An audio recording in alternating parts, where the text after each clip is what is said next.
गुप्त नवरात्रि के छठे दिन माँ भगवती के छठे स्वरूप माँ कात्यायनी के साथ साथ महाविद्या त्रिपुर भैरवी की पूजा का विधान है। माँ कात्यायनी की पूजा करने से कुंडली में विवाह का योग मजबूत होता है और इस दिन माँ की पूजा करने के साथ ही माँ को शहद का भोग लगाया जाता है। गुप्त नवरात्रि में माँ के 9 रूपों के साथ साथ 10 महाविद्याओं की पूजा भी की जाती है। विशेष रूप से जो लोग तंत्र विद्या पर विश्वास रखते हैं उनके लिए तो गुप्त नवरात्रि बहुत ही महत्वपूर्ण होती है। गुप्त नवरात्रि के छठे दिन माँ त्रिपुर भैरवी की पूजा की जाती है। ये 10 महाविद्याओं में छठा स्वरूप है। माँ त्रिपुर भैरवी तीनों लोकों में सबसे सौंदर्यवान और सभी कर्मों का शीघ्र फल देने वाली देवी है।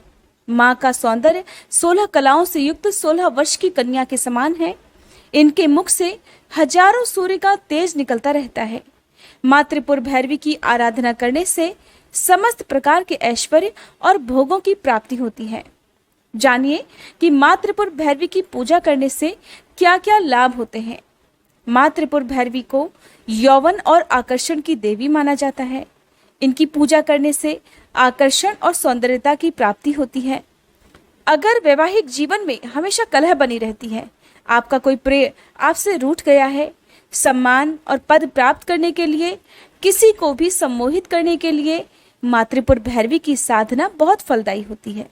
इनकी साधना सच्चे मन से और विश्वास के साथ करने से मनुष्यों की सभी मनोकामनाएं पूर्ण हो जाती हैं। साथ ही माँ त्रिपुर भैरवी की उपासना भोग और मोक्ष भी प्रदान करती है। माँ त्रिपुर भैरवी की 4 भुजाएं हैं। ये अपने हाथों में पाश, अंकुश, धनुष और बाण धारण करती हैं। जो भी मनुष्य माँ त्रिपुर भैरवी की साधना करता है, माँ उसे कभी निराश नहीं करती। नारद पांचरात्र के अनुसार एक बार जब देवी काली के मन में आया कि वह पुनः अपना गौर वर्ण प्राप्त कर ले, तो ये सोचकर देवी अंतर्ध्यान हो गई। उधर देवी को अपने समक्ष ना पाकर भगवान शिव व्याकुल हो गए और उन्हें ढूंढने का प्रयास करने लगे। भगवान शिव महर्षि नारद से देवी के विषय में पूछते हैं। तब देवर्षि नारद ने उन्हें देवी का बोध कराया और कहने लगे कि शक्ति के दर्शन आपको सुमेरु के उत्तर में ही हो सकते हैं, वहीं देवी की प्रत्यक्ष उपस्थिति होने की बात संभव हो सकेगी। तब भोले शंकर की आज्ञा अनुसार देवी को ढूंढने के लिए देवर्षि नारद वहां गए।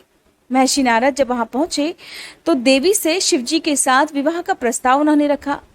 ये प्रस्ताव सुनकर देवी क्रोधित हो गई और उनकी देह से एक अन्य षोडशी विग्रह प्रकट हुआ और इस प्रकार उससे छाया विग्रह त्रिपुर भैरवी का प्राकट्य होता है।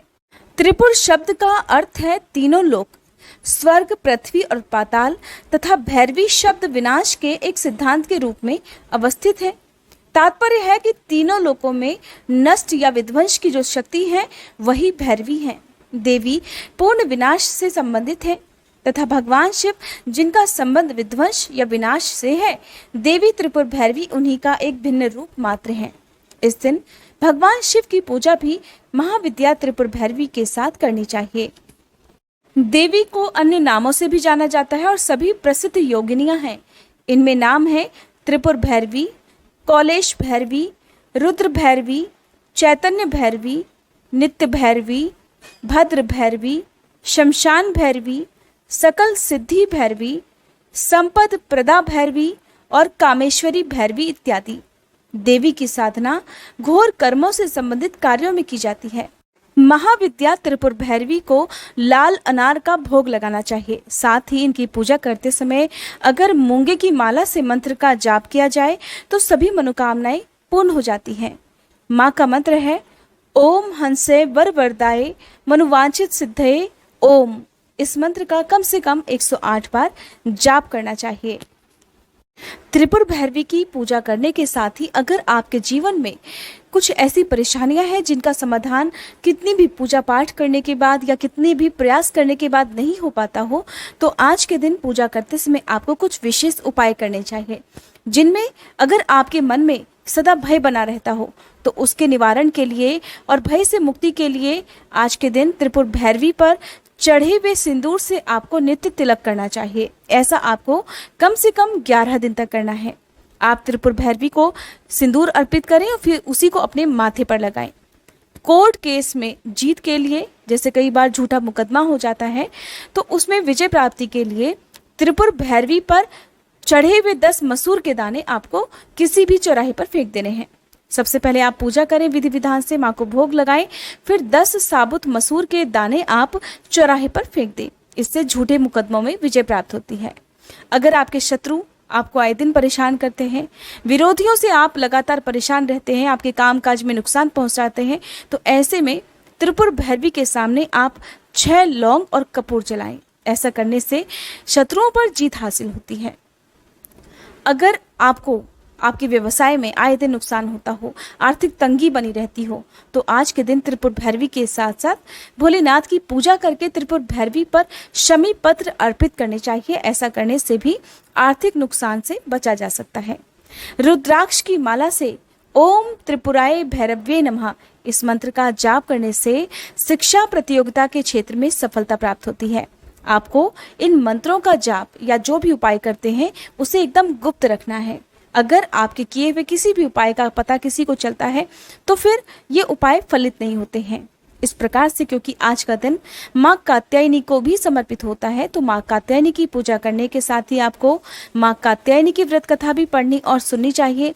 सबसे अंत में माँ कात्यायनी की आरती करके माँ त्रिपुर भैरवी की आरती करनी चाहिए। फिर आपने माँ को जो भी भोग लगाया है उसे प्रसाद रूप में सभी लोगों में वितरित करना चाहिए। अगर आपने उपवास रखा है तो दिन भर उपवास रखकर शाम के समय आप पूजा करने के बाद फलाहार ग्रहण कर सकते हैं। यदि संभव हो तो आज के दिन आप नंदी बैल को हरा चारा खिलाएं। ऐसा करने से भगवान भोलेनाथ प्रसन्न होते हैं, और भगवान भोलेनाथ प्रसन्न होते हैं तो माँ त्रिपुर भैरवी का आशीर्वाद भी प्राप्त होता है। ये थी आज की वीडियो अच्छी लगी हो तो प्लीज़ वीडियो को लाइक जरूर कीजिएगा।